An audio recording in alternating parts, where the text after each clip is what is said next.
DPR RI sudah menerima surat usulan pemakzulan Wakil Presiden Gibran Rakabuming Raka yang dikirimkan Forum Purnawirawan Prajurit TNI.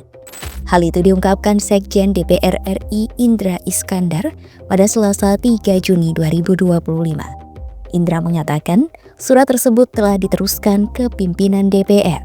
Melalui surat yang dikirimkan pada Senin 2 Juni 2025 itu, Forum Purnawirawan Prajurit TNI meminta agar DPR dan MPR bisa memproses tuntutan pemakzulan Gibran. Lantas, apa saja fakta terkait tuntutan pemakzulan Gibran Rakabuming Raka? Usulan pemakzulan Gibran mencuat usai Forum Purnawirawan TNI menggelar deklarasi pernyataan sikap yang berisi 8 poin. Poin-poin yang ditujukan ke Presiden Prabowo Subianto itu meliputi kebijakan pembangunan IKN, tenaga kerja asing, usulan reshuffle terhadap menteri-menteri yang diduga terlibat korupsi, dan usulan Wapres Gibran diganti.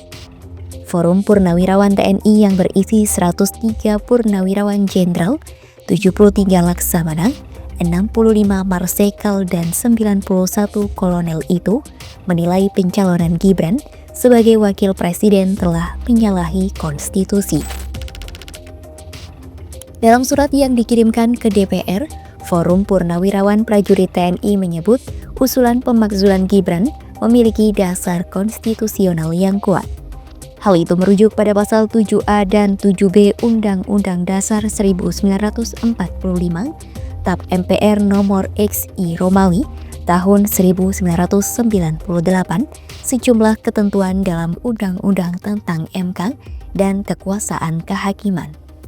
Gibran disebut memperoleh tiket pencalonan sebagai Wakil Presiden melalui putusan MK yang cacat hukum, yakni putusan nomor 90/PUU/XXI Romawi /2023.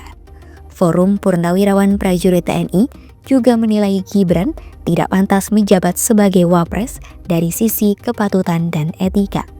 Mereka turut menyinggung soal kontroversi akun media sosial Fufu Fafa yang diduga memiliki keterkaitan dengan Gibran, serta praktik KKN yang diduga melibatkan Gibran dan Kaisang Pangarep.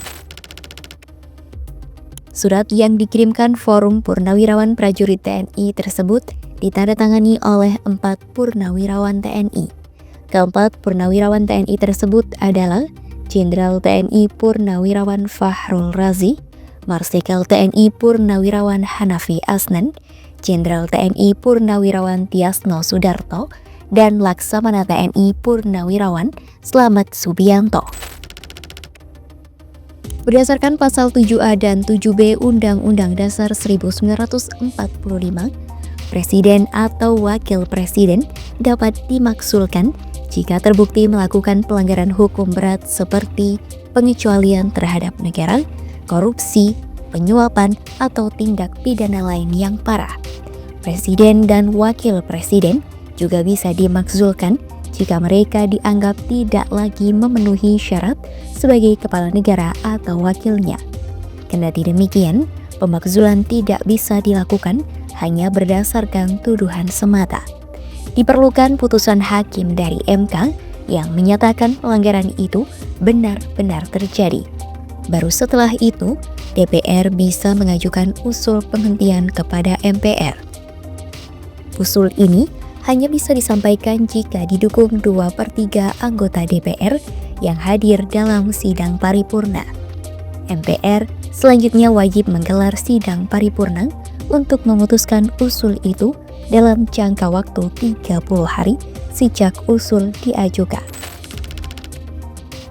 Sejak reformasi 1998 hingga 2025, Indonesia belum pernah berhasil memaksulkan presiden atau wakil presiden. Meski beberapa kali muncul wacana dan tekanan politik, semua upaya selalu gagal.